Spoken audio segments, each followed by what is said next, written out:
Nous allons maintenant étudier l'anatomie du thorax en coupe transversale successive. Dans ce chapitre, nous allons revoir l'ensemble de l'anatomie de la cage thoracique sous la forme d'études de coupe horizontale. Et pour cela, nous allons tout d'abord introduire une première notion très importante, c'est celle de l'orientation des coupes que nous allons utiliser. Ce ne seront pas des coupes de type anatomique, mais des coupes de type tomodensitométrique, c'est-à-dire celles que vous aurez plus tard à étudier lors de l'interprétation d'un scanner ou d'une IRM thoracique. Voici, cerclé en rouge, le niveau de la coupe sur le thorax. Le principe sera de montrer la face caudale de la portion crâniale sectionnée. Voici la première des coupes à étudier, celle qui passe par le corps vertébral de la troisième vertèbre thoracique. Sur toutes ces coupes, nous allons simplement sélectionner que la partie centrale de la coupe, c'est-à-dire essentiellement le médiastin et les parois. Nous allons commencer tout d'abord par poser les étiquettes sur la partie ventrale de la coupe et les structures tout à fait ventrales de la coupe, derrière le plastron sternal et costal, sont les muscles infrahyoïdiens. Il y a un double rideau musculaire que nous aurons l'occasion de détailler dans le cours sur le cou et sa musculature. Plus latéralement, sur les faces latérales du sternum, nous allons placer à gauche comme à droite les vaisseaux thoraciques internes avec une artère et une veine représentées sur le schéma. Il y aura plus souvent deux veines pour une artère. Le plan le plus antérieur dans le médiastin, c'est, nous l'avons vu, le plan veineux systémique, c'est-à-dire que derrière ces muscles infrahyoïdiens prendront place les structures veineuses qui vont former la veine cave supérieure, le tronc veineux brachiocéphalique gauche et le tronc veineux brachiocéphalique droit. Le tronc veineux brachiocéphalique droit à la coupe apparaît comme un cercle. Le tronc veineux brachiocéphalique gauche plus horizontal apparaît sous la forme d'un ovale allongé. Au contact des troncs veineux, nous retrouvons les nerfs phréniques, c'est-à-dire les nerfs qui vont innerver la musculature du diaphragme, le nerf phrénique droit et le nerf phrénique gauche, qui sont au contact de la plèvre qui recouvre le médiastin. En arrière du plan veineux vient le plan artériel systémique, c'est-à-dire sur la ligne médiane, devant la trachée, le tronc artériel brachiocéphalique, première branche de l'aorte, puis l'artère carotide commune gauche, et le tronc le plus dorsal, l'artère subclavière gauche. Entre l'artère subclavière gauche et la plèvre, juste derrière le nerf phrénique, nous plaçons le nerf vague gauche, c'est-à-dire le 10e nerf crânien gauche. Le nerf vague droit est, lui, sur la face latérale de la trachée, qui prend place au centre de la coupe, puisque nous l'avons vu, la trachée est l'axe central du médiastin. Derrière la trachée, l'œsophage, légèrement décalé sur le bord gauche de la trachée. C'est dans cet angle entre trachée et œsophage qu'on retrouve à la coupe le nerf laryngé inférieur gauche. En arrière, sur les faces latérales du rachis, nous retrouvons les constituants de la circulation des parois du thorax, c'est-à-dire du côté gauche la veine intercostale supérieure gauche, et la veine intercostale supérieure droite sur le côté droit. Plus en arrière, nous retrouvons en coupe la chaîne sympathique, à droite comme à gauche, cette chaîne ganglionnée qui parcourt toute la hauteur de la cage thoracique. Les deux traits noirs qui séparent le médiastin des poumons sont la plèvre pariétale d'une part, et la plèvre viscérale d'autre part. Entre ces deux feuillets, nous sommes dans la plèvre elle-même, c'est-à-dire dans la cavité pleurale. Un élément reste à placer, c'est celui qui est entre les systèmes veineux systémiques et les muscles infrahyoïdiens. Juste derrière le sternum, c'est le thymus que nous allons détailler un peu plus loin.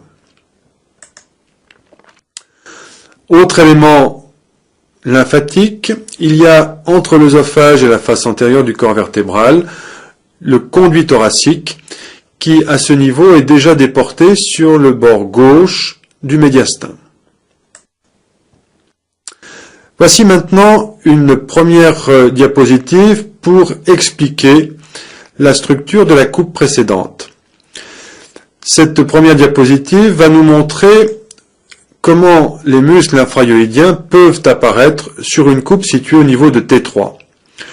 Voici un schéma à gauche qui rappelle la musculature du cou avec le muscle sternocléidomastoïdien, le muscle omohyoïdien et qui nous intéresse tout particulièrement ici, le muscle sternocléidohyoïdien et le muscle sternothyroïdien. Au-dessus, le muscle thyroïdien. Autre schéma qui montre la face dorsale du sternum et les zones d'insertion des muscles infrahyoïdiens. Tout en haut, nous retrouvons le muscle sternocléidohyoïdien et en dessous, la zone d'insertion du muscle sternothyroïdien. Sur la coupe du médiastin, la couche musculaire qui est donc la plus ventrale est bel et bien le muscle sternocléidohyoïdien et la couche musculaire dorsale, le muscle sternothyroïdien.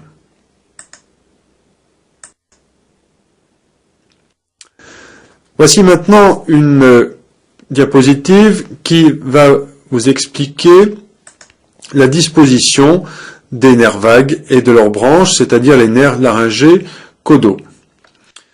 On retrouve ici la position des deux nerfs vagues gauche et droit et la position du nerf laryngé caudal gauche.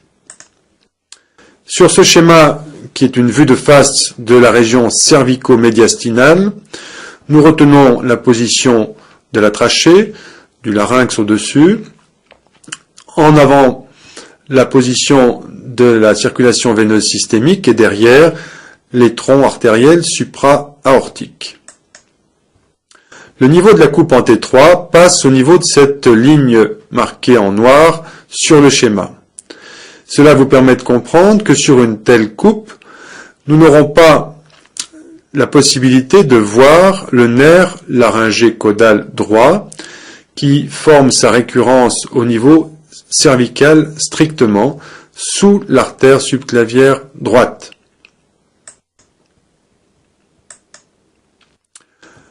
Cette diapositive va vous préciser la disposition du médiastin postérieur et insister sur les rapports entre l'œsophage et le conduit thoracique. Le conduit thoracique, c'est le grand collecteur de la lymphe qui va drainer la lymphe depuis l'étage sous-diaphragmatique jusqu'à l'étage cervical, puisque ce conduit thoracique se terminera dans la veine subclavière gauche. Puis, nous montrerons également sur cette diapositive la structure des veines de la paroi thoracique. Celles qui sont situées sur les faces latérales du rachis, tout à fait en arrière de la coupe. Voici un schéma qui est donc une vue dorsale du médiastin, après avoir enlevé l'ensemble de la paroi osseuse, c'est-à-dire le rachis et les côtes. Le niveau de coupe en T3 passe par cette ligne rouge. Au premier plan du schéma, nous trouvons en haut du schéma l'œsophage et sur son bord gauche, l'aorte descendante. En arrière de ces structures et sur les côtés, nous retrouvons les veines de la circulation azygos, veine hémiazygos supérieure à gauche et veine grand azygos à droite. Le conduit thoracique est cette structure marquée en 7 sur ce schéma, structure canalaire avec un canal moniliforme, c'est-à-dire qu'une succession d'étranglements et de renflements. Ce canal a une trajectoire verticale ascendante, et à la partie supérieure du médiastin, il va obliquer vers la gauche pour passer sur la face latérale gauche de l'œsophage, puis passer entre l'artère carotide commune gauche et l'artère subclavière gauche. Il formera une arche qui le conduira ventralement jusqu'à la face postérieure de la veine subclavière gauche ou du confluent entre la veine subclavière et la veine jugulaire interne. Sur la partie droite du schéma, nous retrouvons en pointillé la trajectoire du conduit thoracique jusqu'à son abouchement. Le conduit thoracique se termine donc après cette arche dans le confluent veineux ou, plus souvent, dans la veine subclavière gauche, à sa face dorsale ou supérieure. On retrouve, par ces flèches en pointillé, la trajectoire à la face postérieure de l'œsophage. Voici une diapositive qui va présenter l'organisation du système nerveux sympathique thoracique et de ses branches principales que sont les nerfs grands et petits splanchniques. Sur cette coupe, ces nerfs apparaissent sur les faces latérales du rachis en arrière du système veineux azygos. Voici une vue latérale droite du médiastin après avoir enlevé la paroi thoracique latérale. La chaîne sympathique thoracique apparaît en jaune sur le schéma comme une chaîne ganglionnée qui parcourt toute la hauteur de la cage thoracique et donc du médiastin avec un ganglion nerveux à chaque niveau du rachis. Les nerfs grands et petits splanchniques seront des branches de cette chaîne qui apparaîtront en dessous du niveau de T7. Et ainsi donc, une coupe en T3 qui passe au niveau de cette ligne blanche ne peut pas montrer les nerfs splanchniques. Seules les chaînes sympathiques thoraciques apparaissent à ce niveau. Voici une présentation du thymus. Le thymus est un organe lymphoïde qui est prépondérant dans le médiastin de l'enfant et qui, à partir de l'âge de 20 ans, va involuer pour persister au cours de la vie adulte sous la forme d'un reliquat lymphoïde et surtout adipeux. Le thymus est un organe lymphoïde très ventral dans le médiastin. Il est en avant du plan veineux systémique, en avant de la convergence des troncs veineux brachiocéphaliques gauche et droit. Le thymus est constitué d'un corps thymique qui est strictement médiastinal et de deux prolongements cervicaux qu'on appelle les cornes thymiques qui attachent le thymus au pôle inférieur de la glande thyroïde.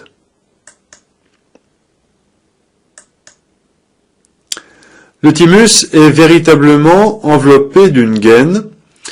Le thymus est donc dans un sac dans le médiastin.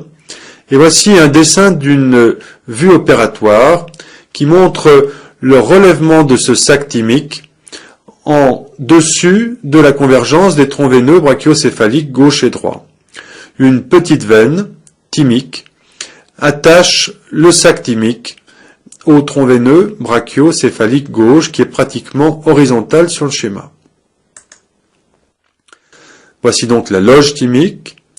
Et voyez qu'à l'intérieur de cette loge thymique presque transparente, on aperçoit le corps du thymus, mais aussi des nœuds lymphatiques. Et voici enfin, sur une coupe sagittale qui passe par le plan médian, la position du thymus dans une enceinte fermée, dans sa loge thymique, immédiatement en arrière du plastron sternal. Et on aperçoit la face postérieure du thymus, cette veine de drainage, cette veine thymique qui attache le thymus au tronc veineux brachiocéphalique gauche.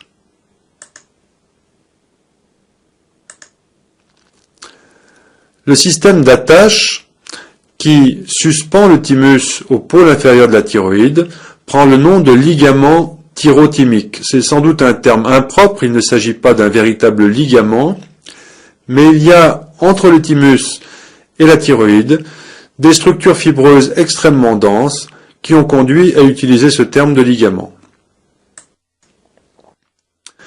Voici maintenant une coupe horizontale qui passe au niveau de T4. C'est la coupe classique qui est dite la coupe des crosses. C'est en effet à ce niveau que l'on retrouvera une coupe de l'arc aortique, de la crosse de l'aorte, et aussi de l'arc azygos, de la crosse de la veine grand azygos. Nous allons commencer par placer les éléments anatomiques de l'avant vers l'arrière, et de nouveau nous retrouvons les muscles infrahyoïdiens plaqués contre l'os du sternum et les cartilages costaux.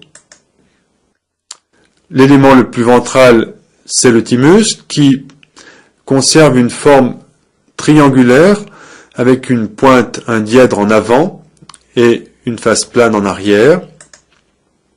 Sur les côtés de la coupe, nous retrouvons les vaisseaux thoraciques internes gauche et droit. Puis, le système veineux systémique est représenté sur cette coupe par la veine cave supérieure ou veine cave crâniale, qui est formée par la convergence des deux troncs veineux brachiocéphaliques gauche et droit. Dans ce plan de coupe, on retrouve la terminaison du tronc veineux brachiocéphalique gauche, qui barre encore la face antérieure du médiastin. À la face postérieure de la veine cave supérieure se termine la veine grand azygos, ou plus exactement l'arche de la veine grand azygos. Sur la face latérale de la veine cave, on retrouve une coupe du nerf phrénique droit. Le nerf phrénique gauche est lui compris entre la plèvre médiastinale et l'arc aortique. Les nerfs cardiaques sont des petits filets nerveux qui vont courir sur les faces latérales, internes et externes de l'arc aortique.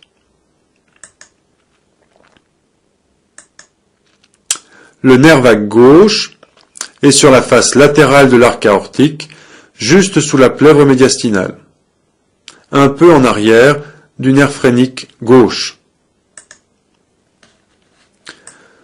Le nerf laryngé inférieur gauche ou nerf laryngé caudal gauche est toujours dans l'angle entre l'œsophage et la trachée, en dedans de l'arc aortique. Ces pointillés jaunes rappellent simplement que dans un plan de coupe sous-jacent, ce nerf laryngé inférieur gauche va quitter le nerf vague gauche pour prendre sa place qui lui sera définitive dans le médiastin entre trachée et œsophage. Le nerf vague droit se retrouve sur le bord latéral droit de l'œsophage.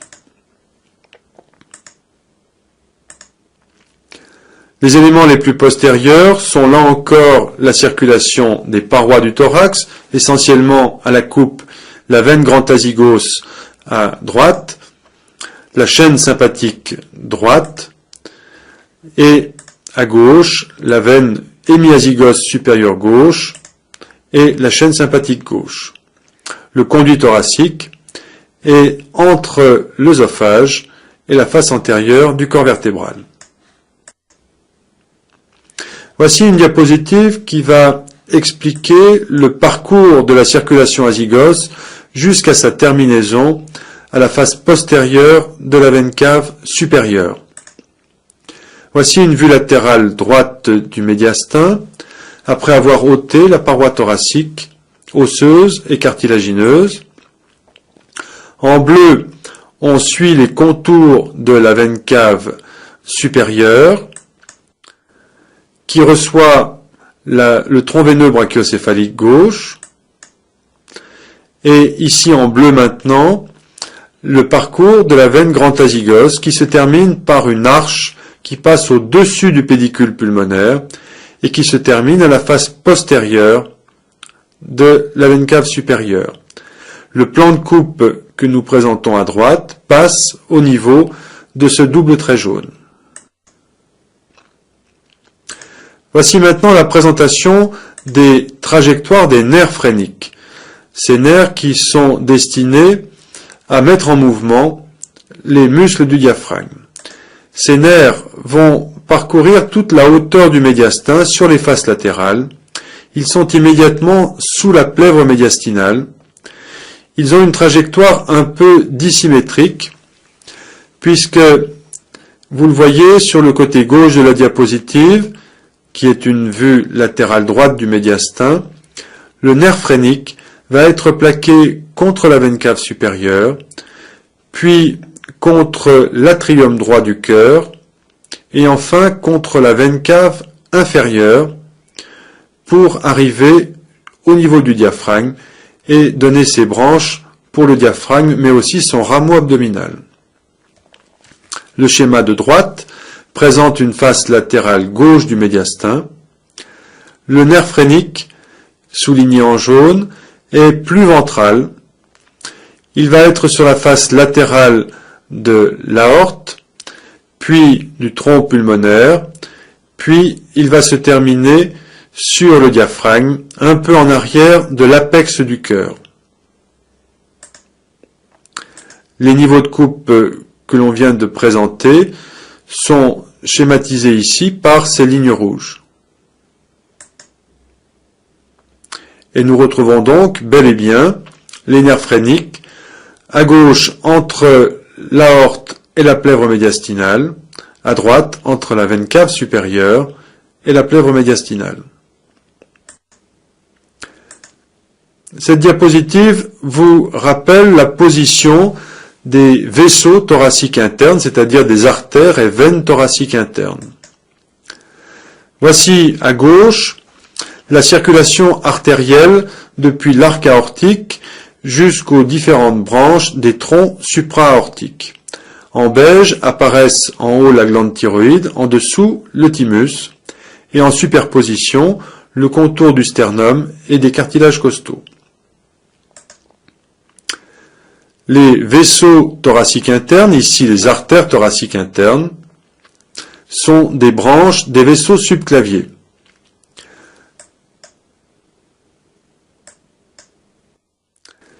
Il est important de noter que ces artères thoraciques internes vont donner une petite branche dite diaphragmatique supérieure, à gauche comme à droite.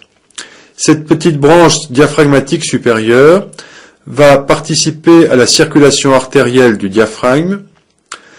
Ces petites branches sont surtout satellites des nerfs phréniques. Elles vont également nourrir le nerf phrénique sur toute sa trajectoire médiastinale.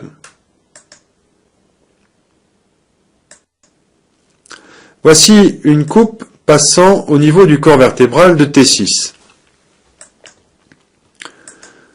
Nous allons commencer par la description des éléments les plus antérieurs, et à ce niveau, contre la paroi thoracique antérieure, nous plaçons les vaisseaux thoraciques internes, gauche et droit. Entre les deux récessus pleuraux des poumons gauche et droit, prend place le thymus, avec cette forme toujours triangulaire, spécifique. En arrière du thymus, ce double trait noir enferme le récessus péricardique antérieur. Puis, sur les côtés, nous retrouvons les trajectoires des nerfs phréniques, droit et gauche, accompagnés des vaisseaux diaphragmatiques supérieurs. La veine cave supérieure est aux côtés de l'aorte ascendante, un peu en arrière d'elle. Puis, après les vaisseaux systémiques, vient prendre place en arrière la circulation pulmonaire. Nous retrouvons en rouge la veine pulmonaire supérieure gauche et la veine pulmonaire supérieure droite. Et en arrière de ce plan veineux pulmonaire, les branches de division de l'artère pulmonaire. Artère pulmonaire droite, artère pulmonaire gauche. En arrière de la division de l'artère pulmonaire en ses branches gauche et droite, viennent les bronches qui se divisent, bronche principale gauche, bronche principale droite. La bronche principale gauche est coupée de façon plus horizontale, elle apparaît donc sur un plus long tronçon que la bronche droite qui est coupée transversalement. Entre les deux bronches principales, nous retrouvons les nœuds lymphatiques de la bifurcation trachéale qui sont constants. Et contre l'œsophage qui est en arrière des nœuds lymphatiques, le nerf vague droit. Le nerf vague gauche est à ce niveau de coupe, derrière la bronche principale gauche. Il rejoindra progressivement l'œsophage dans les coupes inférieures. Puis l'aorte descendante, et entre l'œsophage, l'aorte descendante et le rachis, nous retrouvons, presque sur la ligne médiane, le conduit thoracique lymphatique. Et en arrière, les éléments vasculaires et nerveux des parois, les veines grand azygos à droite, les veines hémiazygos supérieures gauche, et les deux chaînes sympathiques. Voici une diapositive qui va préciser la position des nœuds lymphatiques principaux du médiastin axial. Voici à gauche une représentation de la trachée qui se divise en ses deux bronches principales et une représentation des nœuds lymphatiques de la bifurcation trachéale. Sur ce schéma, la trachée est représentée enveloppée d'une gaine. C'est la gaine propre de la trachée. C'est dans cet espace que le chirurgien glisse le médiastinoscope, c'est-à-dire l'outil optique qui permet d'explorer les nœuds lymphatiques principaux du médiastin axial jusqu'au niveau des nœuds lymphatiques de la bifurcation, qui est le niveau inférieur de recherche du chirurgien. Voici une face dorsale du médiastin sur un bloc cœur-poumon disséqué. La trachée a été ôtée et seuls persistent donc les gros vaisseaux qui partent et qui rejoignent le cœur. Nous retrouvons l'arc aortique qui est volontairement déroulé, puis l'artère pulmonaire gauche, et entre les deux, l'attache du ligament artériel. L'artère pulmonaire droite qui est plus longue, qui traverse le médiastin, et en dessous des artères pulmonaires, la convergence des quatre veines pulmonaires, supérieure gauche, supérieure droite, inférieure gauche et inférieure droite, qui, comme des rayons de roue, convergent vers l'atrium gauche. Voici une coupe médiastinale passant au niveau du corps vertébral de T9. Nous commençons le descriptif par la partie ventrale, c'est-à-dire l'installation sur la coupe des vaisseaux thoraciques internes, gauche et droit, juste derrière les cartilages costaux. Voici le sac péricardique, qui est en fait la structure comprise entre cette double ligne noire, péricarde pariétal et péricarde viscéral.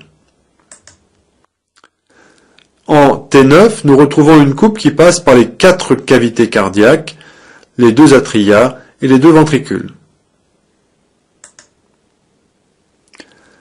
Dans la paroi du cœur, nous retrouvons des coupes des vaisseaux coronaires gauche et droit. Et dans l'espace compris entre le sac péricardique et le sac pleural, on retrouve les nerfs phréniques à gauche et à droite, accompagnés des vaisseaux diaphragmatiques supérieurs. Voici la veine pulmonaire inférieure gauche qui rejoint l'atrium gauche, et en arrière, entre le récessus péricardique qui est le sinus oblique à ce niveau et le rachis, l'aorte descendante, à ses côtés le conduit thoracique, juste sur la ligne médiane devant le rachis, puis encore plus en arrière, la veine hémiazygos inférieure gauche, la chaîne sympathique gauche.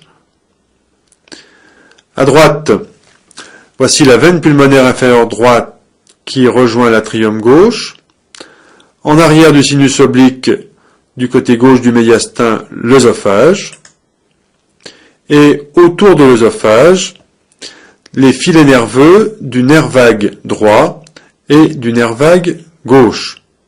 À ce niveau de coupe, les deux nerfs vagues sont enfin plaqués contre la paroi œsophagienne. En arrière, une coupe qui passe par la veine grand azygos, puis encore plus en arrière, la coupe de la chaîne sympathique droite.